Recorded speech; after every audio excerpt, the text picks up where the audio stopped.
माहीम विभागामध्ये नावाचं एक मोठं होतं जे नेहमी सर्व मंडळींना मदत करत असतात. म्हणजे कधी पक्षपात कधीतरी केला नाही, कोण येईल त्याला मदत करायची आहे. त्यांच्याने आमची एक जवळीक पहिल्यापासून होते आणि सचिन शिंदे एक सामान्य व्यक्तीसारखे या विभागामध्ये वागत होते.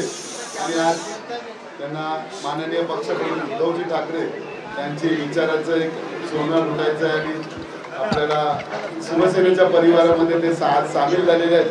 आणि त्यांचं उद्धव साहेबांनी स्वागत केलेलं आहे की यापुढे माहीममध्ये एक संपूर्ण जी काही भाजपची ताकद होती सचिन शिंदेच्या मागे, ते आपल्याला संपूर्ण जनसमुदाय आलाय. ही संपूर्ण ताकद यापुढे संपूर्ण शिवसेना परिवारासोबत राहणार आहे. आणि तुमच्या सगळ्या कार्यकर्त्यांचे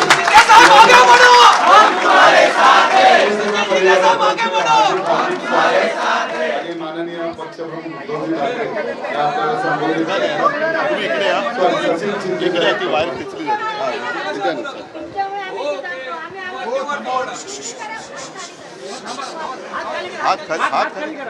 सगळ्यांना नमस्कार. मी आज भारतीय जनता पार्टीच्या प्राथमिक सदस्याचा राजीनामा दिलेला आहे आणि मी गेली 20 वर्ष भारतीय जनता पार्टीचा कार्यकर्ता म्हणून काम करत होतो. पक्षवाढीसाठी खूप काम केलं मी, पण माझ्यावर अन्याय झाला असं मी म्हणणार नाही, पण न्याय पण नाही मिळाला. आणि गेल्या काही वर्षात माझ्या केलेल्या कामाकडे फारच दुर्लक्ष होत होतं, मला न्याय मिळत नव्हता. त्यामुळे मी एक निर्णय घ्यायचं ठरवलं पुढे जाण्यासाठी. आणि तो निर्णय हा होता की मी उद्धवजी ठाकरे साहेबांना भेटलो, आदित्यजींना भेटलो, त्यांनी मला समजून घेतलं आणि मला माझ्या कामात पूर्णपणे सहकार्य करायचं आश्वासन दिलेलं आहे. आणि मला काम करण्यासाठी जी संधी पाहिजे ती देण्याचं त्यांनी मान्य केलेलं आहे. त्यामुळे मी आजपासून शिवसेना या गटात प्रवेश करत आहे आणि याच्या पुढच्या काळात जे काय माझ्याकडून चांगलं कार्य करायचं असेल ते मी कार्य करण्याचा पूर्णपणे प्रयत्न करणार आहे. मी माझ्या कार्यकर्त्यांना फार शुभेच्छा देतो की त्यांनी फार मला सपोर्ट केला. या परिस्थितीत सुद्धा ते माझ्या बरोबर उभे राहिले. एवढं बोलून मी माझे 2 शब्द संपवतो. धन्यवाद. सर्वांना उत्सुकता उद्याची आहे, पण उद्याची वाट बघताना आज सुद्धा तेवढाच महत्वाचा असतो.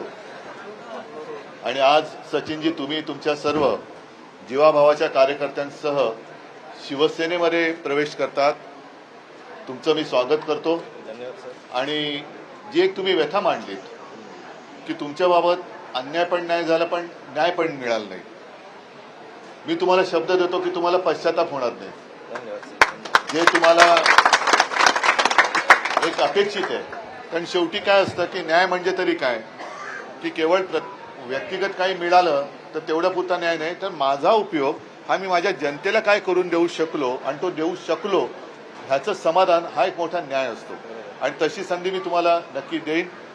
उद्याची आपण सर्व वाट बघतो आहोत. एकच जरा थोडीशी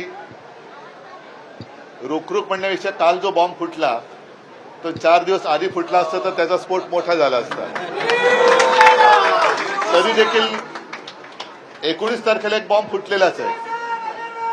आणि हा नोटांचा बॉम्ब जो काही जरा थांब रे नोटांचा बॉम्ब जो काही वसई विरारला फुटला तो सुद्धा लोकांनी पाहिलेला आहे.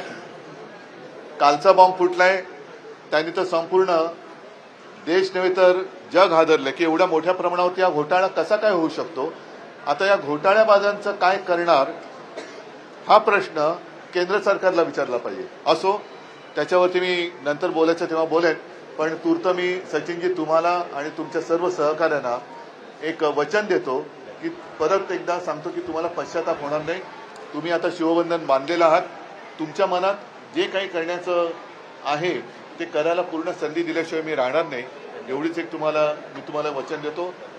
धन्यवाद. शुभेच्छा. जय हिंद. जय महाराष्ट्र.